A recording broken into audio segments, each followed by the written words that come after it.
Namaste, everyone. Namaste. Namaste. So today, from the Doyens Media, the Diva Karyakram, we have Veeramata, Srimati Anuradha ji. Welcome to the show, ma'am. Namaste. ನಮ್ಮ ದೇಶದ ಗಡಿಯಲ್ಲಿ ಸುಮಾರು ಮಹಿಳೆಯರು ಹಾಗೂ ಸುಮಾರು ಭಾರತದ ಸೇನೆಯ ಮಕ್ಕಳು, ನಮ್ಮ ಭಾರತ ಮಾತೆಯ ಮಕ್ಕಳು ಕಾಪಾಡ್ತಾ ಇದ್ದಾರೆ ನಮ್ಮನ್ನೆಲ್ಲ. ಅದರಿಂದ ನಾವು ಹೀಗೆ ಆರಾಮಾಗಿ ಇವತ್ತು ಕೂತ್ಕೊಂಡು ಮಾತಾಡ್ತಾ ಇದ್ದೀವಿ. ಅಂಥ ಒಂದು ವೀರ ಹುಡುಗನ ತಾಯಿ ಆಗಿರುವಂತ ನಮ್ಮ ವೀರಮಾತೆ ಅನುರಾಧಾಜಿ ಅವರು ಇವತ್ತು ನಮ್ ಜೊತೆ ಇದ್ದಾರೆ. ಅವರೊಡನೆ ಒಂದು ಸಣ್ಣ ಸಂದರ್ಶನ. ನಮ್ಗೆ ಎಷ್ಟು ಪ್ರಶ್ನಾವಳಿ ಕೇಳೋದಿದೆ ಸುಮಾರಷ್ಟು. ಸೊ ಹಾಗಾಗಿ ಅದು ಒಂದು ಮುಂದುವರ್ಸೋಣ ಅಂತ ಅಕ್ಕ ನಿಮ್ಮ ಪರ್ಮಿಷನ್ ಕೇಳ್ತಾ ಇದ್ದೀನಿ. ನಾವು ಪ್ರಶ್ನಾವಳಿನ ಮುಂದುವರ್ಸಕ್ಕೆ ಮುಂಚೆ ನೀವೇನಾದ್ರೂ ತಿಳಿಸೋದು ಅಥವಾ ಹೇಳೋದು ಏನಾದ್ರೂ ಇದ್ರೆ ದಯವಿಟ್ಟು ಹೇಳಿ. ವಿಮೆನ್ ಅಚೀವರ್ಸ್ ನ ಕರೆದ್ಬಿಟ್ಟು ಮಾತಾಡ್ತಾ ಇದ್ದೀವಿ. ಡೈಲಾಗ್ಸ್ ಅದಕ್ಕೆ ಸಂಬಂಧಪಟ್ಟಿದ್ದು ಅಂತ ಹಾಕಿದ್ದೀರಾ ನಿಮ್ದು ದಿವಾ ಅಂತ ಇರೋದ್ರಲ್ಲಿ. ಆಕ್ಚುಲಿ ಅಚೀವರ್ ನಾನಲ್ಲ, ಅಚೀವರ್ ನನ್ ಮಗ. ಅವನ ಬಗ್ಗೆ ತಿಳಿಸ್ಕೊಳಕ್ಕಷ್ಟೇ ನಾನ್ ಬಂದಿದ್ದೀನಿ ಅಂತ ಅನ್ನೋದನ್ನ ಹೇಳ್ತಾ ಇದ್ದೀನಿ. ಅಷ್ಟೇ, ಶುರು ಮಾಡೋಣ. ಶಿವಾಜಿ ಮಹಾರಾಜ್ ಅವರು ಎಂಥ ದೊಡ್ಡ ಮಹಾರಾಜರಾದ್ರೂನು, ಅವ್ರು ಎಷ್ಟೇ ಯುದ್ಧಗಳನ್ನ ಗೆದ್ದಿದ್ರುನು ಅವರ ಸ್ಫೂರ್ತಿ ಯಾವತ್ತಿದ್ರು ತಾಯಿಯಾದ ಜೀಜಾಬಾಯಿ ಅವರು. ಸೊ ಹಾಗಾಗಿ ನಮ್ಮ ಕ್ಯಾಪ್ಟನ್ ಪ್ರಂಜಲ್ ಅವರು ಎಷ್ಟೇ ಸ್ಯಾಕ್ರಿಫೈಸಸ್ ಮಾಡಿರ್ಬಹುದು, ತ್ಯಾಗ ಮಾಡಿರಬಹುದು, ಆದ್ರೆ ಅದಕ್ಕೆ ನಿಮ್ಮಂಥ ಒಂದು ವೀರ ತಾಯಿಯ ಸ್ಫೂರ್ತಿ ಖಂಡಿತ ಮುಖ್ಯ. ಅದಿಲ್ದಿರ ಯಾವುದು ಸಾಧ್ಯ ಇಲ್ಲ. ಸೊ ಹೀಗಾಗಿ ಮುಂದಿನ ಪ್ರಶ್ನೆಗೆ ಹೋಗ್ತೀನಿ ನಾನು. ನಮ್ಗೆಲ್ಲರಿಗೂ ಕ್ಯಾಪ್ಟನ್ ಪ್ರಂಜಲ್ ಜಿ ಅವರು ಒಂದು ದೊಡ್ಡ ಯೋಧರಾಗಿ ಗೊತ್ತು, ತುಂಬಾ ಧೀರರಾಗಿ ಗೊತ್ತು. ಆದ್ರೆ ಅವರು ಚಿಕ್ಕ ಮಗು ಇದ್ದಾಗಿಂದ ಮತ್ತೆ ಅವರ ಬಾಲ್ಯ ಹೇಗಿತ್ತು, ಅವರ ವ್ಯಾಸಂಗ ವಿದ್ಯಾಭ್ಯಾಸ ಎಲ್ಲ ಹೇಗಾಯ್ತು ಅಂತ ಮೊದ್ಲು ತಿಳ್ಕೊಳ್ಳೋಣ ಅಂತ ಅಕ್ಕ. ಪ್ರಾಂಜಲ್ ಹುಟ್ಟಿದ್ದ ಬೆಂಗಳೂರಲ್ಲಿ. ಬೇಸಿಕಲಿ ನಾನು ಬೆಂಗಳೂರಿನೋಳಾದ್ರಿಂದ ನನ್ನ ಅಮ್ಮನ ಮನೆ ಬೆಂಗಳೂರಲ್ಲಿ ಇತ್ತು. ಸೊ ಹಾಗಾಗಿ ಬೆಂಗಳೂರಲ್ಲಿ ಹುಟ್ಟಿದ ಅವನು. ಬಟ್ ಅವನು ಬೆಳೆದಿದ್ದಷ್ಟುನು ಮಂಗಳೂರಲ್ಲಿ. ಪ್ರಾಂಜಲ್ ಅಪ್ಪ ಕೆಲಸದ ನಿಮಿತ್ತ ಮಂಗಳೂರಲ್ಲಿ ಇದ್ದಿದ್ರಿಂದ ಅವನದು ಎಜುಕೇಶನ್ ಆಲ್ಮೋಸ್ಟ್ 6th ಸ್ಟ್ಯಾಂಡರ್ಡ್ ಒಂದನ್ ಬಿಟ್ಟು ಇನ್ನು ಉಳಿದಿದ್ದಷ್ಟುನು ನರ್ಸರಿಯಿಂದ 12th ಸ್ಟ್ಯಾಂಡರ್ಡ್ ಮುಗಿಯೋವರೆಗೂನು ಮಂಗಳೂರಲ್ಲೇ ಆಯ್ತು. ಅಂಡ್ ನಾವಿದ್ದಿದ್ದು ಒಂದು ಟೌನ್ಶಿಪ್, ಇಂಡಸ್ಟ್ರಿಯಲ್ ಟೌನ್ಶಿಪ್. ನನ್ನ ಹಸ್ಬೆಂಡ್ MRPL ಅಲ್ಲಿ ಇದ್ದಿದ್ರಿಂದ ಟೌನ್ಶಿಪ್ ಅಲ್ಲಿ ಇದ್ವಿ. ಸೊ ಹಾಗಾಗಿ ತುಂಬಾ ಸೆಕ್ಯೂರ್ ಅಟ್ಮಾಸ್ಫಿಯರ್, ಮತ್ತೆ ತುಂಬಾ ಹಸಿರಿನ ಮಧ್ಯ ಬೆಳೆದವನು. ಅವನು ಮನೆಗೆ ಅವನೊಬ್ನೇ ಮಗ ಆದ್ರಿಂದ ತುಂಬಾ ಜನ ಬೇಕಿತ್ತು ಅವನ್ಗೆ. ಹಾಗಾಗಿ ಯಾವಾಗ್ಲೂನು ಒಂದು ಹೊರೆ ಫ್ರೆಂಡ್ಸ್ ಅನ್ನ ಸುತ್ತ ಹಾಕೊಂಡೇ ಇರ್ತಾ ಇದ್ದ. ಅವನ್ ಒಂಟಿ ಇದ್ದಿದ್ದೇ ಇಲ್ಲ.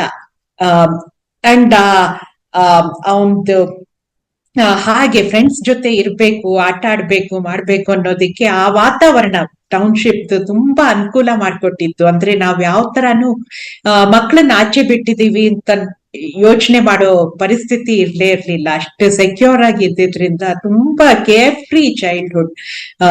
ತುಂಬಾ ಚೆನ್ನಾಗಿ ಬೆಳೆದ ಅವನು. ಅಂಡ್ ತುಂಬಾ ಮೊದ್ಲಿಂದ ಕೂಡ ಔಟ್ಡೋರ್ ಬಾಯ್ ಅವನು. ಒಳಗಡೆ ಇದ್ದಿದ್ದು ತುಂಬಾ ಕಡಿಮೆ. ಸೊ ಆಟ ಪಾಠ ಎಲ್ಲ ಒಂಥರ ಸಾಂಗವಾಗಿ ನೆರವೇರ್ತು ಅಂತ ಅಷ್ಟೇನ್ ಹೇಳ್ಬೋದು. ಧನ್ಯವಾದ ಅಕ್ಕ. ಮತ್ತೆ ಅವರು ಓದಿದ್ದು ಎಲ್ಲ ಎಲ್ಲಿ? ಅಲ್ಲೇನಾ? ಹೌದು ಹೌದು, ನಾವು ಟೌನ್ಶಿಪ್ ಅಲ್ಲೇ ಇದ್ದಿದ್ರಿಂದ MRPL ದೇನೆ ಸ್ಕೂಲ್ ಇತ್ತು. MRPL ಸ್ಕೂಲ್ ಅಂತಾನೆ ಹೆಸರು ಅದಕ್ಕೆ. ಸೊ ಅಲ್ಲೇನೆ ಓದಿತ್ತು. ಬಟ್ ಅವನ್ ಪ್ರಾಬ್ಲಿ 7th or 8th ಬರೋ ಹೊತ್ತಿಗೆ DPS ನವರು ಟೇಕ್ ಓವರ್ ಮಾಡಿದ್ರು. ಸೊ ಹಾಗಾಗಿ ಅವನ್ದು 10th DPS ಮ್ಯಾಂಗ್ಳೂರ್ ಅಂತ. ಸೊ ಅಲ್ಲಿಂದ ಮುಗಿಸ್ದ. ಅದಾದ್ಮೇಲೆ PCMCS ಕಾಂಬಿನೇಷನ್ ತಗೊಂಡು ಮಹೇಶ್ PU ಕಾಲೇಜಿಗೆ ಸೇರ್ದ. ಸೊ ಅದಾದ ನಂತರ CET ಬರ್ದಿದ್ದ. ಇನ್ಫ್ಯಾಕ್ಟ್ ಅವನಿಗೆ ಇಷ್ಟ ಇರ್ಲಿಲ್ಲ ಬರೆಯೋದಿಕ್ಕೆ. ತುಂಬಾ ಅವನು ನಾನ್ ಆರ್ಮ್ ಫೋರ್ಸಸ್ಗೆ ಹೋಗೋದ್ರಿಂದ CET ಕೊಡೋದೇ ಬೇಡ ಅಂತ ಅನ್ಕೊಂಡಿದ್ದ. ಬಟ್ ನಾವು ಇಲ್ಲ, ಒಂದ್ ಫಾಲ್ ಬ್ಯಾಕ್ ಇರ್ಬೇಕು ಇನ್ ಕೇಸ್ ಸಿಗ್ಲಿಲ್ಲ ಅಂದ್ರೆ. ಸೊ CET ಒಂದ್ ತಗೊಂಡಿದ್ವಿ, ತಗೊಂಡ. ಅಂಡ್ ಅವನು ಸ್ಕೌಟ್ಸ್ ಅಲ್ಲಿ ರಾಷ್ಟ್ರಪತಿ ಬ್ಯಾಡ್ಜ್ ತಗೊಂಡಿದ್ದವನು. ಸೊ ಹಾಗಾಗಿ ಸ್ಕೌಟ್ಸ್ ಕೋಟಾನಲ್ಲಿ ಅವನ್ಗೆ RBC ನಲ್ಲಿ ಕೆಮಿಕಲ್ ಇಂಜಿನಿಯರಿಂಗ್ ಸಿಕ್ತು. ಸೊ ಇಂಜಿನಿಯರಿಂಗ್ಗೆ ಅಂತ ಬೆಂಗಳೂರಿಗೆ ಬಂದ. ಸೊ ಅವನ ಎಜುಕೇಶನ್ ಬಗ್ಗೆ ಇದಿಷ್ಟು. ಸೊ ಇದೆಲ್ಲದರ ಮಧ್ಯೆ ಅವರಿಗೆ ಒಂದು ನಾನು ಯೋಧನಾಗ್ಬೇಕು ಅಥವಾ ಸೇನೆಗೆ ಸೇರ್ಬೇಕು ಅನ್ನೋದಕ್ಕೆ ಒಂದು ಸ್ಫೂರ್ತಿ ಆಗಿ ಏನಾದ್ರೂ ಒಂದು ಘಟನೆ ನಡೀತಾ, ಅಥವಾ ಅವ್ರದ್ದು ಸ್ಫೂರ್ತಿ ಏನು? ನಾವು ಸುಮಾರು ಸಲ ಅದನ್ನ ಯೋಚನೆ ಮಾಡ್ತಾನೆ ಇರ್ತೀವಿ, ಯಾವ್ದು ಅವನ್ಗೆ ತುಂಬಾ ಇನ್ಫ್ಲೂಯೆನ್ಸ್ ಮಾಡಿರ್ಬೋದು ಅಂತ. ಪ್ರಾಬಬ್ಲಿ ನಾವ್ ಅನ್ಕೊಳ್ಳೋ ಹಂಗೆ ಅವನು ಸಾಧಾರಣ 5-5.5 ವರ್ಷ ಇದ್ದಾಗ ಕಾರ್ಗಿಲ್ ಯುದ್ಧ ನಡೀತು. ಸೊ ನಮ್ಗೆಲ್ಲ ಗೊತ್ತಿರೋ ಹಾಗೆ first televised war Kargil war. So ಹಾಗಾಗಿ ಟಿವಿನಲ್ಲಿ ಸದಾ ಬರ್ತಾ ಇರೋದು. ತುಂಬಾ ಚಿಕ್ಕ ವಯಸ್ಸು, ಅಂದ್ರೆ ನಿಜವಾಗ್ಲೂ ಅಷ್ಟೊಂದೆಲ್ಲ ಇನ್ಫ್ಲೂಯೆನ್ಸ್ ಮಾಡಿರ್ಬೋದಾ ಅಂತ ಅನ್ನೋದನ್ನ ನಾವು ಯೋಚನೆ ಮಾಡ್ತಾನೆ ಇರ್ತೀವಿ. ಬಟ್ ಅವನ್ ಅದನ್ನ ನಾವ್ ಯಾವಾಗ್ಲೂ ನೋಡ್ತಾ ಇರ್ತಿದ್ವಿ. ಸೊ ನಮ್ ಜೊತೆ ಅವನು ನೋಡ್ತಾ ಇರ್ತಿದ್ದ. ಸೊ ಅದಂತ ನಾನು ರೀಕಾಲ್ ಮಾಡ್ಬೋದು. ಅಂಡ್ ಅವನಿಗೆ ಅದ್ರಲ್ಲಿ ಯುದ್ಧ ಹಾಗಂದ್ರೆ ಏನು, ಅದೆಲ್ಲ ಎಷ್ಟ್ರ ಮಟ್ಟಿಗೆ ಆ ವಯಸ್ಸಲ್ಲಿ ಗೊತ್ತಾಗ್ತಿತ್ತು ನಮಗ್ ಗೊತ್ತಿಲ್ಲ. ಆದ್ರೆ ಅವನನ್ನ ತುಂಬಾ ಇನ್ಫ್ಲೂಯೆನ್ಸ್ ಮಾಡಿದ್ದೇನು ಅಂದ್ರೆ ಆ ಫೈಟರ್ ಜೆಟ್ಗಳು ಎಲ್ಲ ಹೋಗ್ತಾ ಇದ್ದಿದ್ದು, ಅದ್ರ ಸ್ಪೀಡು, ಅದ್ರದ್ ಸೌಂಡ್, ಅದೆಲ್ಲ ತುಂಬಾ ಅವನ್ಗೆ ಒಂಥರ ನೋಡ್ಬೇಕು ಅಂತ ಅನ್ಸೋದು. ಸೊ ಪ್ರಾಬ್ಲಿ ಆ ಸ್ಟೇಜ್ ಇಂದ ಅವನು ನಾನು ಪೈಲಟ್ ಆಗ್ಬೇಕು, ನಾನು ಈ ತರ ಒಂದು ಫೈಟರ್ ಪ್ಲೇನ್ ಓಡಿಸ್ಬೇಕು ಅಂತ ಅನ್ನೋದು ತುಂಬಾ ಮನ್ಸಲ್ಲಿತ್ತು. ಆ ಸ್ಟೇಜ್ ಇಂದ ಅವನು ಇಲ್ಲ, ನಾನ್ ಇದೇ ತರ ಪ್ಲೇನ್ ಓಡಿಸ್ಬೇಕು. ಸೊ ಹಾಗಾಗಿ ಅಂದ್ರೆ ಅವನದು ಆರ್ಮಿ ಕಡೆ ಲಗಾವ್ ಏನ್ ಬಂತು ಅದು ಪ್ರಾಬಬ್ಲಿ ಅದರಿಂದ ಇರ್ಬೋದು ಅಂತ ನಾವ್ ಅನ್ಕೊಳ್ತೀವಿ. ಅಂದ್ರೆ ಅಷ್ಟೇ ಚಿಕ್ಕ ಏಜ್ ಇಂದ ಒಂದ್ ಫೈಟರ್ ಪ್ಲೇನ್ ಓಡಿಸ್ಬೇಕು ಅಂತ ಅನ್ನೋದು ಅವನ್ಗಿತ್ತು. ಬಟ್ ಅವನು ಸೆಕೆಂಡ್ PU ಮುಗಿಸಿ ಅವನು ಜಾಯಿನ್ ಆಗೋ ಹೊತ್ತಿಗೆ ಅವನ್ ತುಂಬಾ ಎತ್ತರ ಬೆಳೆದ್ಬಿಟ್ಟಿದ್ದ, 6 ಕಾಲಡಿ ಇದ್ದ.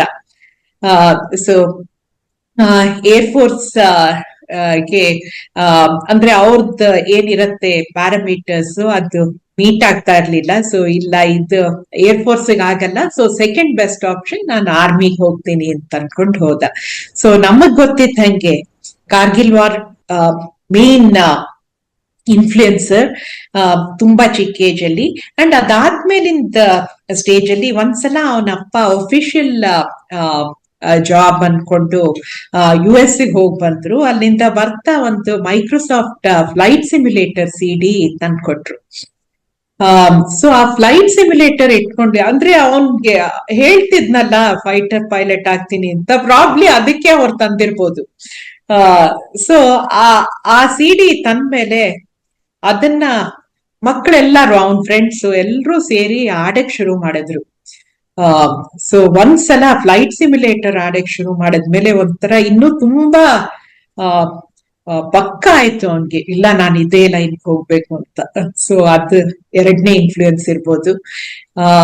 ಸೆಕೆಂಡ್ ಅಂಡ್ ಥರ್ಡ್ಲಿ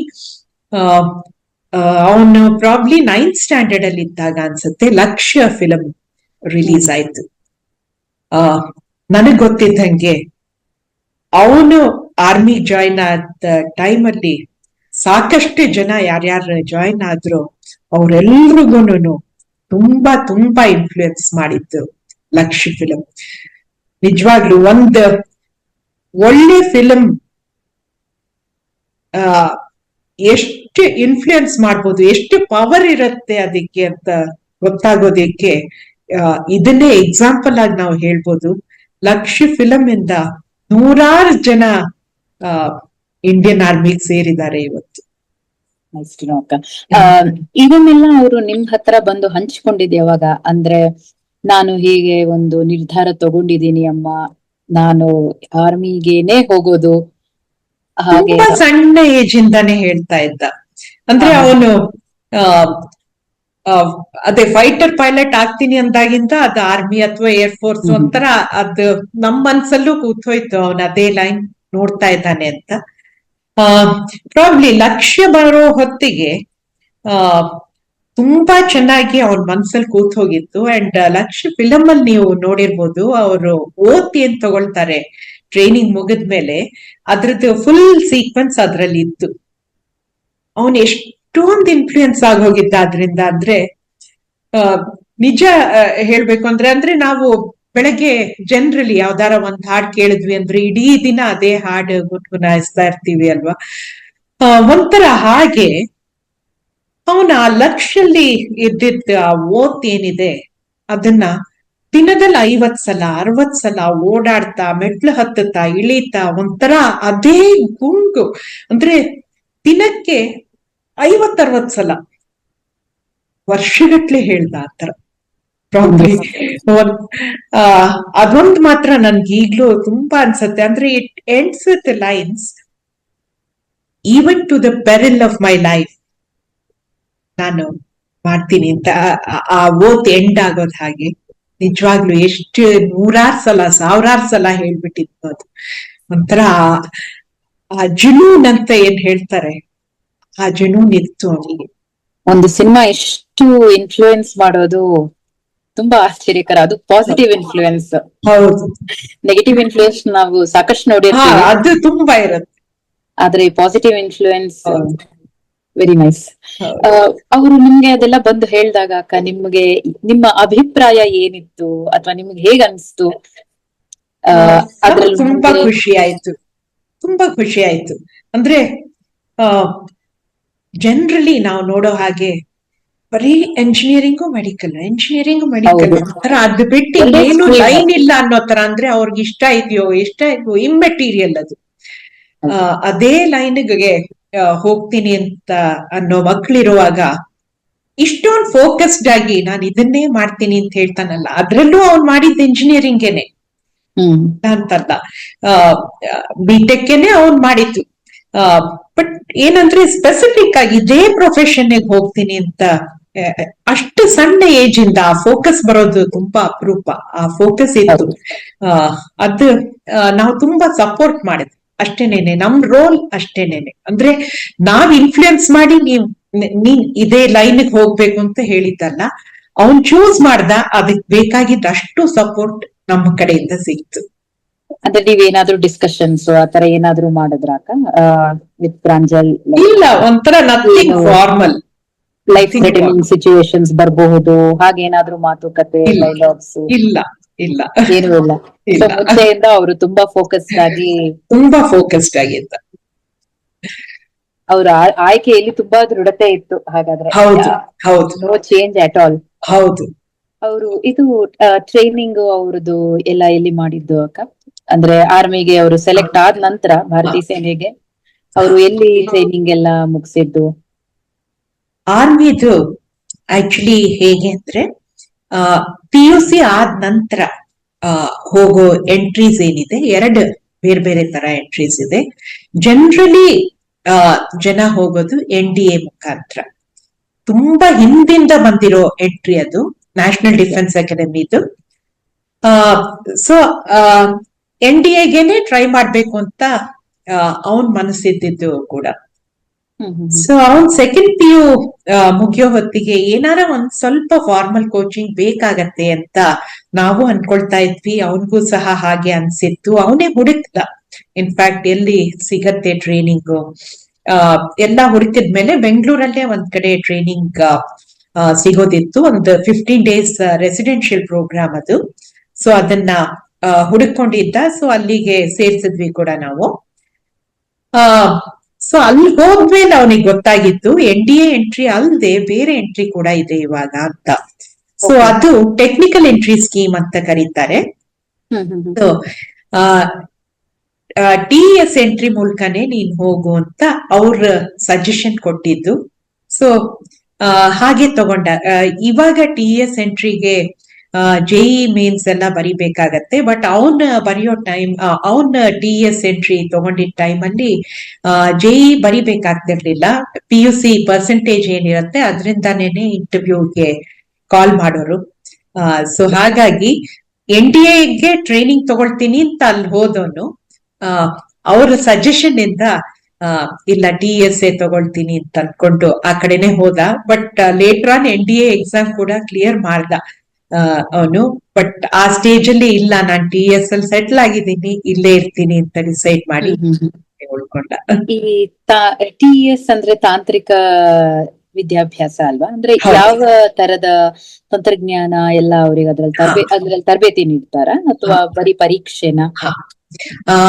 ಪರೀಕ್ಷೆ ಅಂತ ಅಲ್ಲ, ಆಕ್ಚುಲಿ ಆ ಒಂದು ಎಂಟ್ರಿ ಸ್ಕೀಮ್ಗೆ ಟೆಕ್ನಿಕಲ್ ಎಂಟ್ರಿ ಸ್ಕೀಮ್ ಅಂತಾರೆ.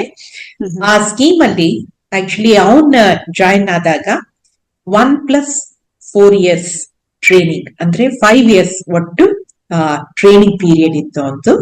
So first year military training ಅಂತಾರೆ, ಬೇಸಿಕ್ ಮಿಲಿಟರಿ ಟ್ರೈನಿಂಗ್. ಅದಾದ್ಮೇಲೆ ಮಿಲಿಟರಿ ಟ್ರೈನಿಂಗ್ ಜೊತೆ ಎಂಜಿನಿಯರಿಂಗ್, ರೆಗ್ಯುಲರ್ ಎಂಜಿನಿಯರಿಂಗ್ ಕೋರ್ಸ್ ನಡೆಯುತ್ತೆ. ಸೊ ಅವನು ಫಸ್ಟ್ಗೆ PUC ಮುಗಿದ ತಕ್ಷಣ, ಅಂದ್ರೆ ಎಂಟ್ರಿ ತಗೊಂಡ ತಕ್ಷಣ ಹೋಗಿದ್ದು ಆಫೀಸರ್ಸ್ ಟ್ರೈನಿಂಗ್ ಅಕಾಡೆಮಿ ಅಂತ ಗಯಾದಲ್ಲಿದೆ. ಸೊ ಅಲ್ಲಿ ಜಾಯಿನ್ ಆದ. ಸೊ ಗಯಾದಲ್ಲಿ first year basic military training ಮಾಡ್ತಾ ಆ ಬ್ಯಾಚ್ ಅಲ್ಲಿ ಎಷ್ಟು ಜನ ತಗೊಂಡಿರ್ತಾರೋ ಅಷ್ಟ್ರು ಅಲ್ಲೇ ಇರ್ತಾರೆ. ಸೊ ಒನ್ ಇಯರ್ ಟ್ರೈನಿಂಗ್ ಅಂದ್ರೆ 2 terms ಟ್ರೈನಿಂಗ್ ಅಲ್ಲಿ ನಡೆಯುತ್ತೆ, ಮಿಲಿಟರಿ ಟ್ರೈನಿಂಗ್. 1 ವರ್ಷ ಮುಗಿಯೋ ಹೊತ್ತಿಗೆ ಅವ್ರಿಗೆ ಬೇಕಾಗಿರೋ ಲೈನ್ಗೆ ಅವ್ರವ್ರು ಹೋಗ್ತಾರೆ. ಅಂದ್ರೆ CET ನಾವು ಹೇಗೆ ಬೇರೆ ಬೇರೆ ಬ್ರಾಂಚ್ ಎಲ್ಲ ಸೆಲೆಕ್ಟ್ ಮಾಡ್ತೀವೋ ಅದೇ ತರ based on merit, based on there requirement ಬೇರೆ ಬೇರೆ ಬ್ರಾಂಚಸ್ ನ ಅಲೋಕೇಟ್ ಮಾಡ್ತಾರೆ. ಆತರ 3 ಡಿಫ್ರೆಂಟ್ ಬ್ರಾಂಚಸ್ ಇದೆ ಅವ್ರಿಗೆ. ಒಂದು ಸಿವಿಲ್ ಆಪ್ಟ್ ಮಾಡಿದವರು ಅಥವಾ ಸಿವಿಲ್ಗೆ ಸಿಕ್ಕಿದವರು ಪುಣೆನಲ್ಲಿ ಓದ್ತಾರೆ. ಮೆಕ್ಯಾನಿಕಲ್ ಅಂಡ್ ಎಲೆಕ್ಟ್ರಿಕಲ್ ಕೋಂಬೋ ಅದನ್ನ ಆಪ್ಟ್ ಮಾಡಿದವರು ಸಿಕಂದ್ರಾಬಾದ್ ನಲ್ಲಿ ಓದ್ತಾರೆ. ಮತ್ತೆ ಟೆಲಿಕಮ್ಯುನಿಕೇಶನ್ ಅಂಡ್ IT ಕೋಂಬೋ ಅದನ್ನ ಚೂಸ್ ಮಾಡಿದವರು ಮಾವ್ ಅಂತ ಒಂದ್ ಜಾಗ, MHOW ಮಾವ್ ಅಂತಾರೆ. ಮಾವ್ ಅನ್ನೋದು ಇನ್ಫ್ಯಾಕ್ಟ್ ಅಂಬೇಡ್ಕರ್ ಅವರ ಹುಟ್ಟಿದ ಜಾಗ, ಇಂದೋರ್ ಹತ್ರ ಇದೆ ಅದು. ಸೊ ಅಲ್ಲಿ military college of telecommunication engineering ಅಂತ ಇದೆ, MCTE ಅಂತ. ಇವನಿಗೆ ಟೆಲಿಕಮ್ಯುನಿಕೇಶನ್ ಆಪ್ಟ್ ಮಾಡಿದ್ರಿಂದ ಅಲ್ಲಿ ಸಿಕ್ತು. So first year around 140+ cadets ಏನಿರ್ತಾರೆ ಇದ್ರು. ಅವರು ಒಟ್ಟು ಗಯಾದಲ್ಲಿ ಇದ್ರು. 1 year ಟ್ರೈನಿಂಗ್ ಕಂಪ್ಲೀಟ್ ಆದ್ಮೇಲೆ ಅರೌಂಡ್ 45-50 ತರ 3 ಬೇರೆ ಬೇರೆ ಬ್ರಾಂಚಸ್ ಅಲ್ಲಿ ಬೇರೆ ಬೇರೆ ಕಡೆ ಹೋದ್ರು. ಅವರು ಬ್ರಾಂಚಲ್ MCTE ಮಾವ್ನಲ್ಲಿ ಉಳ್ಕೊಂಡ. ಸೊ ಅಲ್ಲಿ 3 ವರ್ಷ ಟ್ರೈನಿಂಗ್, ಅಂದ್ರೆ 1 ವರ್ಷ ಆಲ್ರೆಡಿ ಆಗಿರತ್ತೆ ಮಿಲಿಟರಿ ಟ್ರೈನಿಂಗ್. ಅದಾದ್ಮೇಲೆ 3 ವರ್ಷದ ಟ್ರೈನಿಂಗ್ ಆದ್ಮೇಲೆ ಕಮಿಷನ್ ಆಗ್ತಾರೆ, ಅಂದ್ರೆ ಸರ್ವಿಸ್ ಜಾಯಿನ್ ಆಗ್ತಾರೆ. ಸರ್ವಿಸ್ ಜಾಯಿನ್ ಆದ್ಮೇಲೆ 1 ವರ್ಷ ಕೋರ್ಸ್ ಬಾಕಿ ಇರುತ್ತೆ, ಪೋಸ್ಟ್ ಕಮಿಷನಿಂಗ್ ಟ್ರೈನಿಂಗ್ ಅಂತ ಹೇಳ್ತಾರೆ. ಸೊ ಅದು ಕೂಡ MCTE ನಲ್ಲೇ ಆಯ್ತು. ಅದ್ ಮುಗಿದ್ಮೇಲೆ ಅವ್ರದ್ದು ಪೋಸ್ಟಿಂಗ್ಸ್ ಎಲ್ಲ ಶುರು ಆಗತ್ತೆ. ಹಾಗಾದ್ರೆ ಈಗ ಭಾರತೀಯ ಸೇನೆಯಲ್ಲಿ ನಾಟ್ ಜಸ್ಟ್ ಅಂದ್ರೆ ಫಿಸಿಕಲ್ ಆಕ್ಟಿವಿಟೀಸ್ ಅಷ್ಟೇ ಅಲ್ದಿರ ಒಂಚೂರು ತಂತ್ರಜ್ಞಾನದ ಬಗ್ಗೆ ಕೂಡ ತುಂಬಾ ಮಾಹಿತಿ ಇರೋದು ಮುಖ್ಯ. ಖಂಡಿತ. ಇವನ್ NDA ನಲ್ಲಿ ಹೋದ್ರು ಅದು ಕೂಡ BSc ಡಿಗ್ರಿ. ಸೊ ಅವರು ಸಹ ಸೈನ್ಸ್, ರೆಗ್ಯುಲರ್ ಸೈನ್ಸ್ ನಾವೇನ್ ಓದ್ತೀವೋ ಆ ತರಾನೇ ಓದ್ಕೊಂಡ್ ಬಂದಿರ್ತಾರೆ. ಇದು ಎಂಜಿನಿಯರಿಂಗ್ ಸ್ಟ್ರೀಮ್, ಇದು BTech ಸ್ಟ್ರೀಮ್. ಸೊ ಬೇಕು ಅಂದ್ರೆ ದಿನ ಕಳೆದಂತೆ ನಾವು ಮಾಡ್ತಾ ಇರೋ ವಾರ್ಸ್ ಎಲ್ಲ more and more technology intensive ಆಗ್ತಾ ಇದೆ. ಸೊ ಹಾಗಾಗಿ ಅವ್ರಿಗೆ ಬೇಕಾಗತ್ತೆ ಅಲ್ಲ. ಸೊ ಹೊಸದಾಗಿ ಸ್ಟ್ರೀಮ್ಗಳನ್ನ ಶುರು ಮಾಡ್ಕೊಳ್ತಾರೆ. ಪ್ರಾಂಜಲ್ ಯಾವತ್ತೂನು ಬರೋ ಮನ್ಸ್ ಮಾಡ್ಲಿಲ್ಲ. ಅಂದ್ರೆ ಸಿಕ್ಕಾಪಟ್ಟೆ ಟಫ್ ಇತ್ತು ಟ್ರೈನಿಂಗ್. ಬಟ್ ಗೊತ್ತಿತ್ತು ಅವನ್ ತುಂಬಾ ಓದಿ ತಿಳ್ಕೊಂಡಿದ್ದ. ಅಷ್ಟು ತಿಳ್ಕೊಂಡ್ಮೇಲೂನು ಆ ಇಂಟೆನ್ಸಿಟಿ ನಮ್ ಇಮ್ಯಾಜಿನೇಷನ್ಗೆ ನಿಲ್ಕಿರ್ಲಿಲ್ಲ. ಬಟ್ ಸ್ಟಿಲ್ ಆ ಎಂಡ್ಯೂರೆನ್ಸ್ ಇತ್ತು. ಅದನ್ನ ತಿಳ್ಕೊಳ್ಳೋದ್ ಬೇರೆ, ಮತ್ತೆ ಅದನ್ನ ಅನುಭವಕ್ಕೆ ತಂದ್ಕೊಳ್ಳೋದೇ ಹೌದು. ಬೇರೆ ಮಾತು. ಹೌದು. ಎರಡರಲ್ಲೂ ಬಹಳ ಅಂತರ ಇದೆ. ಆ ಹೌದು. ಟೈಮಲ್ಲಿ ನೀವೇನಾದ್ರೂ ಅವ್ರನ್ನ ಭೇಟಿ ಆಗಿದ್ರ ಅಕ್ಕ, ಟ್ರೈನಿಂಗ್ ಟೈಮಲ್ಲಿ? ಆ ಹೌದು. ಟ್ರೈನಿಂಗ್ ಟೈಮ್ ಅಲ್ಲಿ ಪ್ರಾಬ್ಲಿ 2 ಸಲ ಹೋಗ್ ಬಂದ್ವಿ ನಾವು. ಖುಷಿಯಿಂದ ಒಂದು ಪೂರ್ತಿ ಕಂಟೋನ್ಮೆಂಟ್ ಎಲ್ಲ ತೋರ್ಸಿದ್ದ. Okay. ಅಷ್ಟೇನೇನೆ. ಬಟ್ ಆ ರಿಗರ್ ಏನಿರುತ್ತೆ ಟ್ರೈನಿಂಗ್ದು, ನಮ್ಗೂನು ದಿನ ಕಳೆದಂಗೆ ಗೊತ್ತಾಗ್ತಾ ಹೋಯ್ತು. ತರ ವೆರಿ ವೆರಿ ಟಫ್ ಟ್ರೈನಿಂಗ್. ಒಂಥರ ಪ್ರತಿ ಯೋಧನ್ನ ನಾವು ನೋಡುವಾಗ್ಲೂನು ನಿಜವಾಗ್ಲೂ ನಮ್ ಮನ್ಸಿಗೆ ಅದೇ ಬರುತ್ತೆ. ಅಂದ್ರೆ 60 ಕಿಲೋಮೀಟರ್ ಓಡೋದು, ಕತ್ಲಲ್ಲಿ ಓಡೋದು, ಬೆಟ್ಟ ಗುಡ್ಡೆಗಳಲ್ಲಿ ಓಡೋದು, ಒಂಥರ ಆ ಇಂಟೆನ್ಸಿಟಿ ಏನಿರುತ್ತೆ ಅದು ನಮ್ ಇಮ್ಯಾಜಿನೇಷನ್ ನಿಲ್ಕೋದಲ್ಲ ಅದು. ಹೌದು. ಸೊ ಅದಕ್ಕೇನೆ ಒಂಥರ ಅವ್ರನ್ನ ನೋಡಿದಾಗ ಅಷ್ಟೇ ರೆಸ್ಪೆಕ್ಟ್ ಉಕ್ಕಿ ಬರೋದು ಆ ಒಂದ್ ಕಾರಣದಿಂದ. ಅಷ್ಟೇ ದೇಹನ ದಂಡಿಸಿರ್ತಾರೆ. ಅಷ್ಟೇ ಒಂಥರ ಸ್ಯಾಕ್ರಿಫೈಸ್ ಅದು ಆ ಸ್ಟೇಜ್ ಇಂದಾನು. ದೇಹದಂಡನೆ ಆಗಿರ್ಬಹುದು, ಅಥವಾ ಅದು ಒಂದು ಮಾನಸಿಕವಾಗಿ ಕೂಡ ಆಗಿರ್ಬಹುದು. ಹೌದು ಹೌದು. ಫ್ಯಾಮಿಲಿ, ಇತರ ಕುಟುಂಬರೆಲ್ಲ ಬಿಟ್ಟು ಅಷ್ಟು ದೂರ ಹೋಗೋದು, ಅಂಡ್ ಅವರು ತಗೊಳ್ಳೋ ಟ್ರೈನಿಂಗೇ ಬೇರೆ, ಆದ್ರೆ ಅವ್ರು ಫೇಸ್ ಮಾಡೋ ಒಂದು ಪರೀಕ್ಷೆನೇ ಬೇರೆ. ಇಲ್ಲ ಅವ್ರು ತಗೊಳ್ಳೋ ಇರುತ್ತೆ. ಇಲ್ಲ ಇಲ್ಲ ಅಂದ್ರೆ ಆ ಮುಂದೆ ಬರುವಂತ ಪ್ರತಿಯೊಂದು ಸಿಚುಯೇಷನ್ಗೂನು ತಯಾರು ಮಾಡ್ತಾರೆ ಅವರು. ಅಂದ್ರೆ ಈಗ ಒಂದ್ ಬ್ಯಾಟಲ್ ಫೀಲ್ಡ್ ಅಲ್ಲಿ ಇರುವಾಗ 4 ದಿವಸ ನಿದ್ದೆನೇ ಇಲ್ದೆ ಕಳಿಬೇಕು ಅಂತ ಪರಿಸ್ಥಿತಿ ಬರುತ್ತೆ. ಬ್ಯಾಟಲ್ ಫೀಲ್ಡ್ ಅಲ್ಲಿ ಇರುವಾಗ ಅಂತ ಪರಿಸ್ಥಿತಿಗೆ ಸಹ 4 ದಿವಸ 5 ದಿವಸ ಕಂಟಿನ್ಯೂಸ್ಲಿ ನಿದ್ದೆ ಇಲ್ದೆ ಆ ಟ್ರೈನಿಂಗ್ ಆಗಿರುತ್ತೆ ಅವ್ರಿಗೆ. ಮತ್ತೆ ಅವರು ಕೊನೆ ದಿನಗಳನ್ನ ಕಳೆದ ಆ ಒಂದು ಘಟನೆ ಬಗ್ಗೆ ಏನಾದ್ರು ಹಂಚ್ಕೊಳಕ್ ಇಷ್ಟಪಡ್ತೀರಾ? ಈ ಇನ್ಸಿಡೆಂಟ್ ಅಂದ್ರೆ ಅವನ್ ಮಾರ್ಟಿಡಮ್ 22 ನವೆಂಬರ್ 2023 ಇತ್ತು.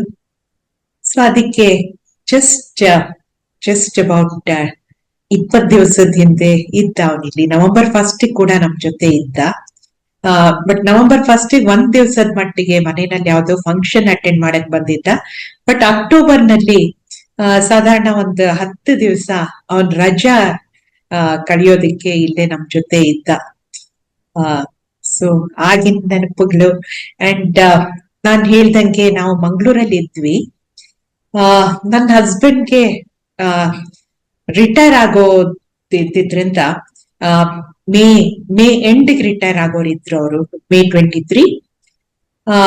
ಸೊ ಆ ಟೈಮ್ಗೆ 30 ವರ್ಷ ಮಂಗಳೂರಲ್ಲಿ ಸಂಸಾರ ಮಾಡಿದ್ದು. ಸೊ ಇಡೀ ಮನೆ ಶಿಫ್ಟ್ ಆಗ್ಬೇಕು ಅಂತನ್ನುವಾಗ ನಮ್ಮಿಬ್ರಿಗೆ ಕಷ್ಟ ಆಗತ್ತೆ ಅನ್ಕೊಂಡು ಬಂದ ಅವನು.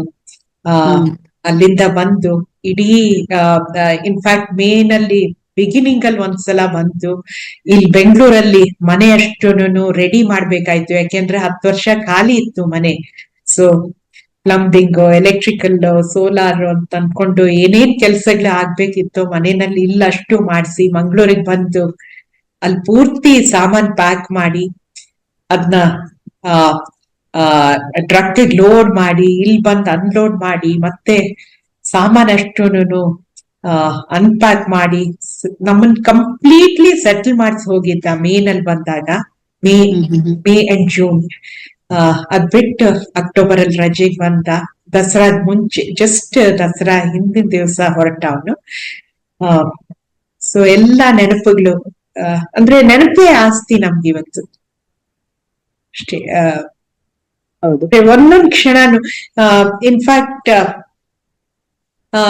ನಾನು ಎಷ್ಟೊಂದ್ಸಲ ಅನ್ಕೊಳ್ತಾ ಇರ್ತೀನಿ ಅವನ್ ಇರೋವರೆಗೂನು ಇನ್ಫ್ಯಾಕ್ಟ್ ದಿನದಲ್ಲೆಲ್ಲ 5 ಸಲ 6 ಸಲ ಅವನ್ ಫೋನ್ ಮಾಡೋ ಹೊತ್ತು ಅಂತಾನೋ, ಅಥವಾ ಅವನ್ ಯಾಕೋ ಫೋನ್ ಮಾಡ್ಲಿಲ್ಲ ಅಂತಾನೋ, ಅಥವಾ ಅವನ್ ಇವತ್ತು ಊರಿಗೆ ಹೊರಡ್ತಾನೆ ಅಂತಾನೋ, ಒಂಥರ ದಿನದಲ್ಲೆಲ್ಲ 6 ಸಲ 7 ಸಲ 8 ಸಲ ನೆನಪು ಮಾಡ್ಕೊಳ್ತಾ ಇದ್ವೋ ಏನೋ. ಬಟ್ ಅವನು ಹೋಗಿದ್ದೆ ಹೋಗಿದ್ದು. ಅಂದ್ರೆ ಅವನ್ ನೆನಪಿಲ್ದೆ ಇರೋ ಕ್ಷಣನೇ ಇಲ್ಲ. Every second absence speaks much louder than presence ಅಂತ ಹೇಳ್ತಾರಲ್ಲ ಹಾಗೆ. ಅಂದ್ರೆ ಪ್ರತಿ ಕ್ಷಣನೂ ನಮ್ ಜೊತೆ ಇದ್ದಾನೆ.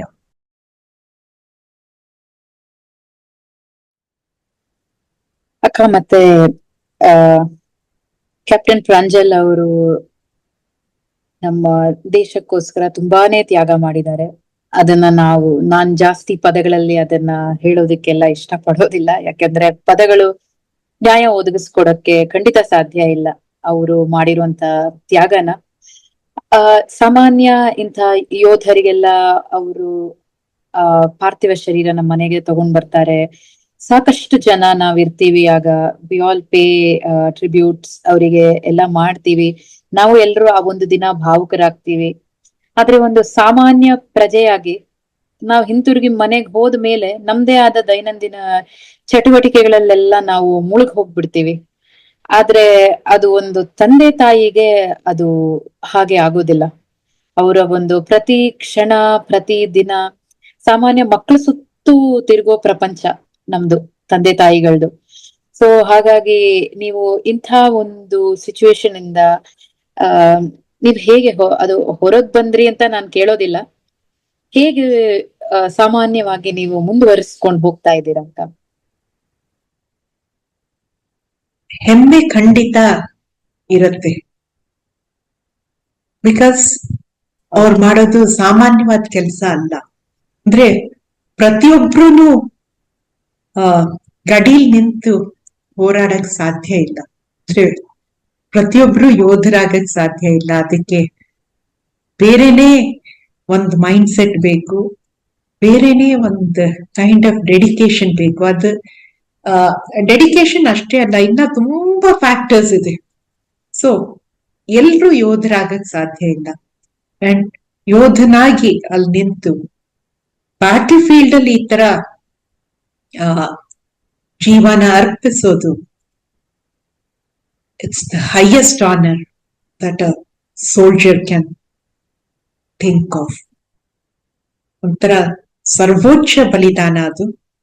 ಒಂಥರ ಅದಕ್ಕಿಂತ ಇನ್ಫ್ಯಾಕ್ಟ್ ನಾನು ಎಷ್ಟೊಂದ್ ಸಲ ಯೋಚನೆ ಮಾಡ್ತೀನಿ, ಹಿ ಹ್ಯಾಸ್ ಲಿವ್ಡ್ ಹಿಸ್ ಡ್ರೀಮ್. ಪ್ರತಿಯೊಬ್ಬ ಯೋಧನ ಕನಸು ಅದು, ಬ್ಯಾಟಲ್ ಫೀಲ್ಡ್ ಅಲ್ಲಿ ದೇಶಕ್ಕೋಸ್ಕರ ಜೀವ ಅರ್ಪಿಸ್ಬೇಕು ಅಂತ ಅನ್ನೋದು. ಆ ಅರ್ಥದಲ್ಲಿ ನಿಜವಾಗ್ಲೂ ನೋಡುವಾಗ he has lived his dream. But ಕುಟುಂಬದವ್ರಿಗೆ ಅಂಡ್ ಫ್ರೆಂಡ್ಸ್ಗೆ ನಿಜವಾಗ್ಲೂ ತುಂಬಾ ಕಷ್ಟದ ಪ್ರಪೋಸಿಷನ್ ಅದನ್ನ ತಗೊಳ್ಳೋದು. ಬಟ್ ನನಗೇನ್ ಅನ್ಸತ್ತೆ ಅಂದ್ರೆ, ಪ್ರಾಬ್ಲಿ ಅವನು 2014 ನಾವು ಅವನ್ನ ಕಳಿಸ್ಕೊಟ್ಟಿದ್ವು. ಸೊ ಆ 10 ವರ್ಷದಲ್ಲಿ ಪ್ರಾಬ್ಲಿ ಈ ತ್ಯಾಗ ಮತ್ತೆ ಬಲಿದಾನದ ಸಿಗ್ನಿಫಿಕೆನ್ಸ್ ಏನಿದೆ, ಮತ್ತೆ ಬ್ಯಾಟಲ್ ಫೀಲ್ಡ್ ಅಲ್ಲಿ ಜೀವ ಹೋಗೋದು ಅಂತ ಅನ್ನೋದಕ್ಕೆ ಎಷ್ಟು ವ್ಯಾಲ್ಯೂ ಇದೆ. ಒಂಥರ ಆ ಸಂಸ್ಕಾರನ ಅಪ್ಪ ಅಮ್ಮಂಗೆ ಕೊಟ್ಬಿಟ್ಟಿರ್ತಾರೆ. ಅಂದ್ರೆ ಗೊತ್ತಿಲ್ಲದೆ ಅದ್ ಹೀಗೇನೆ ಹಾಗೇನೆ ಅಂತ ಅನ್ಕೊಂಡು ಉಪದೇಶದ ತರ ಅಲ್ಲ, ಬಟ್ ಮಾತಲ್ಲಿ ಒಂಥರ ಇನ್ಯಾರ್ದೋ ಕತೆ ಹೇಳುವಾಗ ಮಾಡುವಾಗ ಒಂಥರ ಆ ಸಂಸ್ಕಾರ ಅಪ್ಪ ಅಮ್ಮಂಗೆ ಅವ್ರಿಗೆ ಅರಿವಿಲ್ದೆ ಕೊಟ್ಟು ಬಿಟ್ಟಿರ್ತಾರೆ ಅವರು. ಸೊ ನನ್ಗನ್ಸತ್ತೆ ಒಬ್ಬ ವೀರ ಯೋಧ ನಿರ್ಗಮಿಸ್ದ ಅಂತಂದ್ರೆ ಆ ಜಾಗದಲ್ಲಿ ವೀರ ಪರಿವಾರ ಉದಯ ಆಗತ್ತೆ. ನಿಜವಾಗ್ಲು ಅಂದ್ರೆ ಅಷ್ಟೊಂದು ಧೈರ್ಯ ನಮ್ಮ ಮನ್ಸಲ್ಲಿ ಇದೆ ಅಂತ ಅನ್ನೋದು ನಮಗೆ ಗೊತ್ತಿರೋದಿಲ್ಲ. ಬಟ್ ಆ ಕ್ಷಣದಲ್ಲಿ ಅದು ಮೇಲೆದ್ದು ಬರುತ್ತೆ ಅಂತ ನನ್ಗನ್ಸತ್ತೆ. ನಿಜವಾಗ್ಲು ಆ ಅಂಥ ದೊಡ್ಡ ಹೊಡೆತನ ಒಂಥರ ಆ ಈ ರೀತಿ ತಗೊಳಕ್ಕಾಗಿದ್ದು ಪ್ರಾಬ್ಲಿ ಅವನ್ ನಮಗ್ ತುಂಬಿರೋ ಧೈರ್ಯದಿಂದ ಮಾತ್ರ ಸಾಧ್ಯ ಆಯ್ತು ಅಂತ ನಮ್ಗನ್ಸತ್ತೆ. ಅಂಡ್ ಸ್ಪೆಷಲಿ ನಾನು ರೈಟರ್ ಆಗಿರೋದ್ರಿಂದ ನಂದ್ ಎಮೋಷನ್ಸ್ ಅಷ್ಟನ್ನು ತುಂಬಾ ಚೆನ್ನಾಗಿ ಸ್ಟ್ರೀಮ್ ಲೈನ್ ಮಾಡಿ ಆಚೆ ಹಾಕೋದಕ್ಕೆ ಗೊತ್ತು ನನ್ಗೆ. ಸೊ ಅದು ಆ ರೈಟಿಂಗ್ ಎಷ್ಟು ದೊಡ್ಡ ವರ ಅಂತಂದ್ರೆ ನಿಜವಾಗ್ಲು ಒಂಥರ ಅತ್ಯಂತ ಗಾಢವಾದ ದುಃಖನ ಕೂಡ ತಡ್ಕೊಂಡು ನಿಂತ್ಕೊಳ್ಳೋ ಶಕ್ತಿನ ಇವತ್ತು ಬರವಣಿಗೆ ನನಗೆ ಕೊಟ್ಟಿದೆ. ಅಷ್ಟನ್ ಮಾತ್ರ ನಾನು ಹೇಳ್ಬಲ್ಲೆ. ಇನ್ ಉಳಿದವ್ರಿಗೆ ನಿಜ ಕಷ್ಟ ಆಗತ್ತೆ. ಅಂದ್ರೆ ಆ ತರ ಒಂದು ಔಟ್ಲೆಟ್ ಇಲ್ಲ ಅಂತ ಅನ್ನುವಾಗ ತುಂಬಾನೇ ಕಷ್ಟ. ನಮ್ಗೆ ಕ್ಯಾಪ್ಟನ್ ಪ್ರಾಂಜಲ್ ಅವರು ಬರೀ ವೀರ ಯೋಧ ಆಗಿ ಮಾತ್ರ ಗೊತ್ತಿತ್ತು ಇಷ್ಟು ದಿನ. ಆದ್ರೆ ಅವರು ತಂದೆ ತಾಯಿನ ಒಂದು ಆ ಪರಿವಾರನ ಅವರು ಮೆಂಟಲಿ ಹೇಗೆ ಪ್ರಿಪೇರ್ ಮಾಡಿದ್ದಾರೆ ಅವ್ರಿಗೆ ಗೊತ್ತಿಲ್ದಿರಾ ಅನ್ನೋದು ಹೌದು, ಅವ್ರಿಗೆ ಆದಂತಹ ವಿಷಯ ಇದು. ಅಂಡ್ ಸ್ವಾತಿ ಅವರೇ, ಒಂದ್ ಮಾತ್ ನಾನು ಇಲ್ಲಿ ಹೇಳಕ್ ಇಷ್ಟಪಡ್ತೀನಿ. ಈಗ 1.25 ವರ್ಷ ಆಯ್ತು ಪ್ರಾಂಜಲ್ಗೆ ವಿದಾಯ ಹೇಳಿ. ನಾವು 10 ವೀರ ಯೋಧರ ಕುಟುಂಬಗಳ ಜೊತೆ ಮೀಟ್ ಮಾಡಿದೀವಿ ನಾವು. ಒಂಥರ ಒಂದೊಂದು ಕಡೆ ಧೈರ್ಯದ ಒಂದೊಂದು ಕಥೆ ಮೇಲೆದ್ದು ಬರುತ್ತೆ. ಪ್ರತಿಯೊಬ್ರುನು, ಅಂದ್ರೆ ನಾವು ಮಾತ್ರ ಅಲ್ಲ, ಇದ್ರಲ್ಲಿ 100 ಜನ ಇದ್ದಾರೆ. ಅಂಡ್ ಪ್ರಾಂಜಲ್ ಹೋದ್ಮೇಲೂ ಕೂಡ ನೀವು ನೋಡಿರ್ಬೋದು ಎಷ್ಟೊಂದು ಜನನ ಕಳ್ಕೊಂಡಿದ್ದೀವಿ ನಾವು. ಸೊ ಪ್ರತಿಯೊಂದು ಜಾಗದಲ್ಲೂ ಒಂಥರ ಅವ್ರದ್ದೇ ಆದ ರೀತಿನಲ್ಲಿ ಆ ಸಿಚುಯೇಷನ್ ನ ಫೇಸ್ ಮಾಡೋದಿಕ್ಕೆ ಕಲ್ತ್ಕೊಳ್ತಾರೆ. ನಿಜವಾಗ್ಲೂ ತುಂಬಾ ಜನದ ಪರಿಚಯ ಆಗಿದೆ ನಮ್ಗೆ ಇವಾಗ. ಒಂಥರ ಒಬ್ಬೊಬ್ರುನು ಆ ಯೋಧರ ನೆನಪಿನಲ್ಲಿ, ಆ ವೀರ ಯೋಧನ ನೆನಪಿನಲ್ಲಿ ಏನೇನ್ ಕೆಲಸಗಳು ಸೋಷಿಯಲಿ ಹೇಗ ಅವರನ್ನ ಓರಿಯೆಂಟ್ ಮಾಡ್ಕೊಂಡಿದ್ದಾರೆ ಅಂತ ಅನ್ನೋದನ್ನ ನೋಡುವಾಗ ತುಂಬಾ ಹೆಮ್ಮೆ ಅನ್ಸುತ್ತೆ. ಇದು ಬಹಳ ಹೆಮ್ಮೆ ವಿಚಾರ ಅಕ್ಕ. ಸಾಮಾನ್ಯ ಏನಾದ್ರೂ ಒಂದು ದುಃಖ ಅಂತ ಆದಾಗ ಮನುಷ್ಯ ತನ್ನಂತಾನು ವ್ಯಸನಗಳಿಗೆ ಒಳಗ್ ಮಾಡ್ಕೋತಾನೆ ಅಥವಾ ಬೇರೆ ಇನ್ನೇನಾದ್ರೂ ಮಾಡ್ತಾನೆ. ಆದ್ರೆ ಬರೀ ಒಂದು ಯೋಧರ ಪರಿವಾರ ಮಾತ್ರ ಹೀಗೆ ಒಂದು ವ್ಯಸನಕ್ಕೊಳಗಾಗ್ದಿರಾ ಬಹುಶಃ ಮತ್ತೆ ಸಮಾಜ ಸೇವೆಯಲ್ಲೇ ಅವರು ತಮ್ಮನ್ನ ತಾವು ತೊಡಗಿಸ್ಕೋತಾ ಇದ್ದಾರೆ. ಸೊ ಒಂದು ಯೋಧ ಗಡಿಗೆ ಹೋದಾಗಿಂದ ಹಿಡಿದು ಅವರು ಅಲ್ಲಿಂದ ನಿರ್ಗಮಿಸಿದ ಮೇಲೂ ಕೂಡ ಸಮಾಜ ಸೇವೆ ನಿರಂತರವಾಗಿ ಅವ್ರ ಪರಿವಾರದ ಮುಖಾಂತರ ನಡೀತಾನೆ ಇದೆ. ನಿಜವಾಗ್ಲು ತುಂಬಾ ದೊಡ್ಡ ಪ್ರಮಾಣದಲ್ಲಿ ನಡೀತಾ ಇದೆ. ಅದು ಪರಿವಾರಕ್ಕೆ ಪಾಪ ಲಾಸ್ ಆಗಿರ್ಬಹುದು, ಆದ್ರೆ ಸಮಾಜಕ್ಕೆ ಅಗೇನ್ ಅದು ಉಳಿತಾಯ ಆಗ್ತಾ ಇದೆ. ಅದರಿಂದ ಅವರು ನಿರ್ಗಮನಾನು ಒಳಿತಾಗಿ ಬದಲಾವಣೆ ಮಾಡಿದ್ದಾರೆ. ತುಂಬಾ ಹೆಮ್ಮೆ ಆಗ್ತಾ ಇದೆ ಅಕ್ಕ ಇದನ್ನ ಕೇಳಿ. ಹೀಗೆ ಪರಿವಾರ ಎಲ್ಲ ಸರಿ ಅಕ್ಕ, ಆದ್ರೆ ನಮ್ಮ ಸರ್ಕಾರದ ವತಿಯಿಂದ ಆಗಿರಬಹುದು ಅಥವಾ ಸಾಮಾನ್ಯ ಪ್ರಜೆಗಳಿಂದ ಆಗಿರಬಹುದು, ಈ ತರ ಒಂದು ಯೋಧರು ಮಾಡುವಂತ ಒಂದು ತ್ಯಾಗಕ್ಕೆ ಬದಲಾಗಿ ನಾವೆಲ್ಲ ಏನ್ ಮಾಡಬಹುದು, ಅದಕ್ಕೆ ಏನಾದ್ರೂ ಒಂದಷ್ಟು ಸ್ಫೂರ್ತಿದಾಯಕವಾದ ಮಾತಾಗ್ಲಿ, ಏನಾದ್ರೂ ಒಂದು ಅಡ್ವೈಸ್ ಆಗ್ಲಿ ಹೇಳ್ತೀರಾ ಅಕ್ಕ? ನಿಜ ಹೇಳ್ಬೇಕು ಅಂತಂದ್ರೆ ಸಮಾಜದಲ್ಲಿ ಇಷ್ಟೊಂದು ಒಳ್ಳೇದಿದೆ ಅಂತ ಅನ್ನೋದು ನಮಗ್ ಗೊತ್ತಾಗಿದ್ದೇನೆ ಪ್ರಾಂಜಲ್ ಹೋದ ನಂತರ. ಅಷ್ಟು ಒಂಥರ ಓವರ್ವೆಲ್ಮಿಂಗ್ ಗುಡ್ನೆಸ್ ನ ನಾವು ನೋಡಿದೀವಿ ಸೊಸೈಟಿನಲ್ಲಿ. 1.25 ವರ್ಷ ಆಯ್ತು ಅವನ್ನ ನಾವು ಕಳಿಸ್ಕೊಟ್ಟು. ಇನ್ನಿದೋವರೆಗೂ ನಮ್ಮ ಮನೆಗೆ ವಿಸಿಟರ್ಸ್ ಬರೋದು ನಿಂತಿಲ್ಲ ಅಷ್ಟು. ಅಂಡ್ ನಾವು ಸಿಟಿ ಮಧ್ಯದಲ್ಲಿ ಇಲ್ಲ, ದೂರದಲ್ಲಿದ್ದೀವಿ. ನಮ್ಮನೆಗೆ ಯಾರ ಬರ್ಬೇಕು ಅಂತಂದ್ರೆ ಅದೊಂದು ಪ್ರಾಜೆಕ್ಟ್. ಅರ್ಧ ದಿನ 3/4 ದಿವಸ ಇಟ್ಕೊಳ್ಬೇಕು. ಒಂಥರ ಸಾಮಾನ್ಯದ ಕೆಲ್ಸ ಅಲ್ಲ. ಎಲ್ಲೋ ಮೆಜೆಸ್ಟಿಕ್ ಹತ್ರನೇ ಇದ್ದಾರೆ, ಓಕೆ ಒಂದ್ ಜಾಂಕ್ ಹಾಕ್ ಹೋಗೋಣ, ಇಲ್ಲ ಆತರ ಅಲ್ಲ. ನೋಡಕ್ ಬರ್ಬೇಕು ಅಂತಂದ್ರೆ ಒಂಥರ ಅದಕ್ಕೆ ತುಂಬಾ ಡೆಡಿಕೇಟೆಡ್ ಆಗಿ ಬರ್ಬೇಕು. ಅಂಥದ್ರಲ್ಲೂ ಬರ್ತಾ ಇದ್ದಾರೆ. ಒಂಥರ ಅವ್ರ ರೆಸ್ಪೆಕ್ಟ್ ತೋರಿಸ್ತಾ ಇದ್ದಾರೆ ಜನ. ಈ 1.25 ವರ್ಷದಲ್ಲಿ ಇಡೀ ಕರ್ನಾಟಕ ಕ್ರಿಸ್ ಕ್ರಾಸ್ ಮಾಡಿದ್ದೀವಿ ನಾವು. ಸಾವಿರಾರು ಸ್ಟೂಡೆಂಟ್ಸ್ ಜೊತೆ ಇಂಟ್ರಾಕ್ಟ್ ಮಾಡಿದ್ದೀವಿ. ಅಷ್ಟೇ ಸ್ಕೂಲ್ಸ್ ಮತ್ತೆ ಕಾಲೇಜಸ್ ಅಂದ್ರೆ ಕರೆದಿದ್ದಾರೆ ನಮ್ಮನ್ನ. ಅಲ್ಲಿ ಮಕ್ಕಳ ಜೊತೆ ಇಂಟ್ರಾಕ್ಷನ್ ಆತರ ಅರೇಂಜ್ ಮಾಡಿ ನಮ್ಗ್ ಮಾತಾಡಕ್ ಒಂದು ಅವಕಾಶ ಕೊಟ್ಟು, ಅವ್ರಿಗೆ ಮೋಟಿವೇಟ್ ಮಾಡೋದಕ್ಕೂ ಒಂದು ಅವಕಾಶ ಕೊಟ್ಟು ಎಲ್ಲ ಮಾಡಿದ್ದಾರೆ. ನಿಜವಾಗ್ಲು ಅದು ಸರ್ಕಾರದ ವತಿಯಿಂದ ಆಗ್ಬೋದು ಅಥವಾ ಸ್ಕೂಲ್ಸ್ ಅಂಡ್ ಕಾಲೇಜಸ್ ಆಗ್ಬೋದು, ಪ್ರತಿಯೊಬ್ರು ಅಂದ್ರೆ ಸಮಾಜ ಸಚ್ ತುಂಬಾ ತುಂಬಾ ಚೆನ್ನಾಗಿ ಅಂದ್ರೆ ಈ ಒಂದು ಲಾಸ್ಗೆ ಯಾವ ರೀತಿ ರೆಸ್ಪಾಂಡ್ ಮಾಡ್ಬೇಕಾಗಿತ್ತು ಮಾಡಿದೆ ಸಮಾಜ. ಅದಕ್ಕೆ ನಮಗ್ ನಿಜವಾಗ್ಲೂ ಖುಷಿ ಅನ್ಸುತ್ತೆ. ಅಂಡ್ ಇಷ್ಟು ಜನನ್ನ ಇನ್ಫ್ಲೂಯೆನ್ಸ್ ಮಾಡಕ್ ಆಗ್ತಾ ಇದೆಯಲ್ಲ, ಅದಕ್ಕೆ ನಿಜ ಖುಷಿ ಇದೆ. ತುಂಬಾ ಖುಷಿ ಆಯ್ತು ಅಕ್ಕ ಕೇಳಿ. ಸುಮಾರು ಜನ ನಿಮ್ಮನ್ನ ಕರೆದಿರಬಹುದು, ನೀವು ಎಷ್ಟೊಂದು ಹೀಗೆ ಸುಮಾರು ಜನರ ಹತ್ರ ಮಾತಾಡಿರ್ತೀರಾ. ಯಾವ್ದನ್ನ ಸ್ಪೆಸಿಫಿಕ್ ಆಗಿ ಏನಾದ್ರೂ ಒಂದು ಪ್ರಸಂಗ ಅಥವಾ ಏನಾದ್ರೂ ಇದೆಯಾ ಅಂದ್ರೆ ನಿಮ್ಮ ಮನಸ್ಸನ್ನ ತುಂಬಾ ಮುಟ್ಟದಂತ ಯಾವ್ದನ್ನ? ನಿಜವಾಗ್ಲು ತುಂಬಾ ಇದೆ ಆ ತರದ್ದು. ಅದರಲ್ಲಿ ಒಂದ್ ಇನ್ಸಿಡೆಂಟ್ ಏನ್ ಹೇಳಕ್ ಇಷ್ಟಪಡ್ತೀನಿ. ಪ್ರಾಂಜಲ್ ಹೋಗಿ ಜಸ್ಟ್ 2 ತಿಂಗಳು ಕೂಡ ಆಗಿತ್ತು, 2 ತಿಂಗಳಾಗಿತ್ತು ಅನ್ಸತ್ತೆ. ಒಂದು ನೆಕ್ಸ್ಟ್ ರಿಪಬ್ಲಿಕ್ ಡೇ ಹೊತ್ತಿಗೆನೆ ಶೌರ್ಯ ಚಕ್ರ ಅನೌನ್ಸ್ ಮಾಡಿದ್ರು. ಬಟ್ ಅದಕ್ಕೂ ಮೊದ್ಲೇನೇನೆ ಕಾರ್ಕಳದ ಹತ್ರ ಕಲ್ಯ ಅಂತನ್ನೋ ಒಂದು ಸಣ್ಣ ಹಳ್ಳಿ, ಅಲ್ಲಿರೋ ಒಂದು ಸರ್ಕಾರಿ ಶಾಲೆ, ಆ ಶಾಲೆಯವರು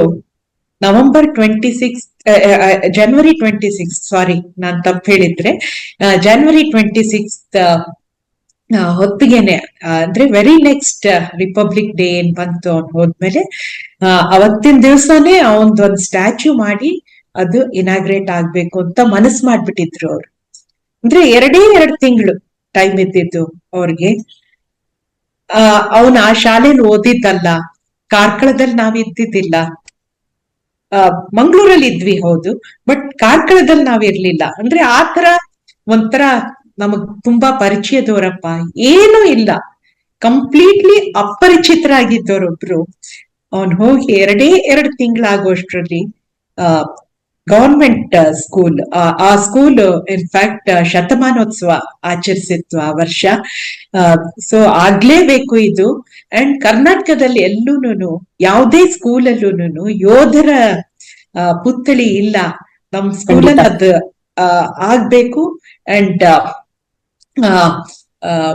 ಮಕ್ಕಳು ಅದರಿಂದ ತುಂಬಾ ಪ್ರೇರಣೆ ಪಡಿಬೇಕು ಅಂತ ಡಿಸೈಡ್ ಮಾಡಿದ್ರು. ಅದು ನಿಜವಾಗ್ಲೂ ನಮ್ಮ ಮನಸ್ಸನ್ನ ತುಂಬಾ ಮುಟ್ಟಿದ್ದ ಪ್ರಸಂಗ ಅದೊಂದು.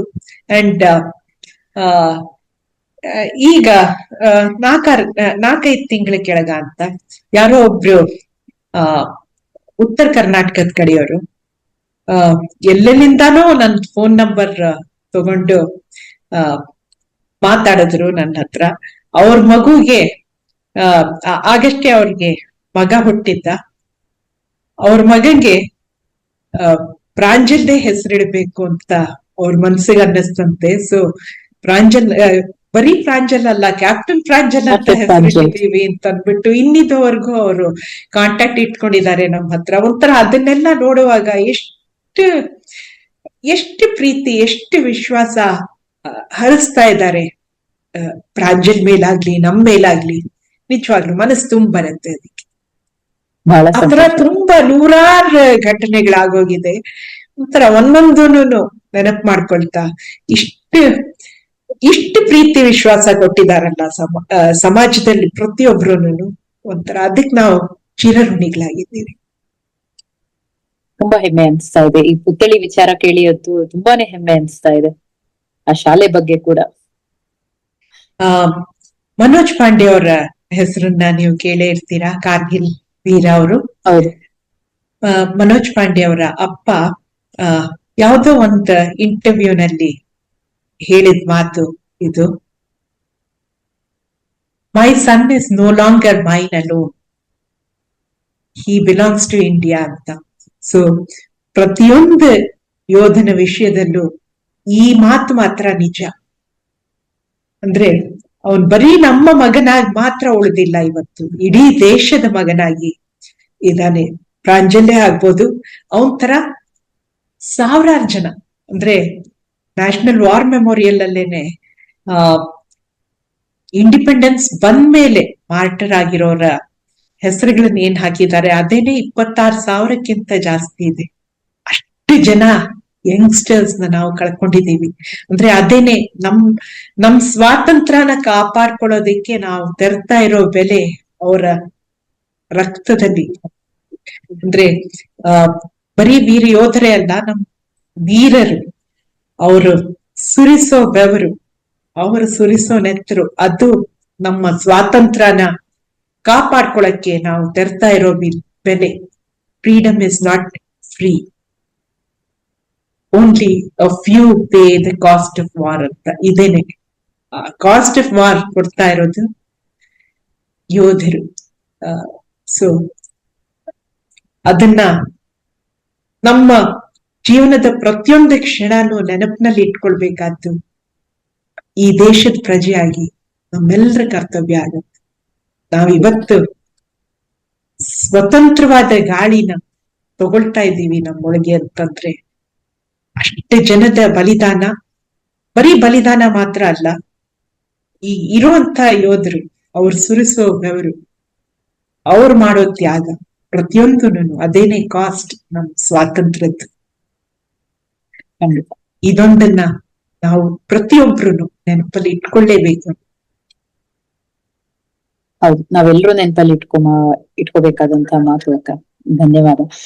ಯೋಧರಷ್ಟೇ ಅಲ್ಲ, ನಮ್ಮ ದೃಷ್ಟಿನಲ್ಲಿ ಆ ಯೋಧರನ್ನ ಆ ಒಂದು ಮೈಂಡ್ ಸೆಟ್ ಅಲ್ಲಿ ಬೆಳೆಸಿ ಅವರನ್ನ ಸಲುಹಿ ಅವ್ರು ತಗೊಂಡಂತಹ ಒಂದು ಆ ನಿರ್ಧಾರನ ಇನ್ಫ್ಲೂಯೆನ್ಸ್ ಮಾಡದಿರಾ, ಹೌದು ನೀನು ನಿಲ್ಲು, ದೇಶಕ್ಕಾಗಿ ನೀನ್ ನಿಲ್ಬೇಕು ಅಂತ ಪ್ರೋತ್ಸಾಹಿಸೋ ಒಂದು ತಂದೆ ತಾಯಿ ಅವ್ರದ್ದು ಕೂಡ ಒಂಥರ ತ್ಯಾಗನೇ. ಅವ್ರು ಆ ತ್ಯಾಗ ಮಾಡ್ಲಿಲ್ಲ ಅಂದ್ರೆ ನಮಗೆ ಇವತ್ತು ಯೋಧರಿರಲ್ಲ.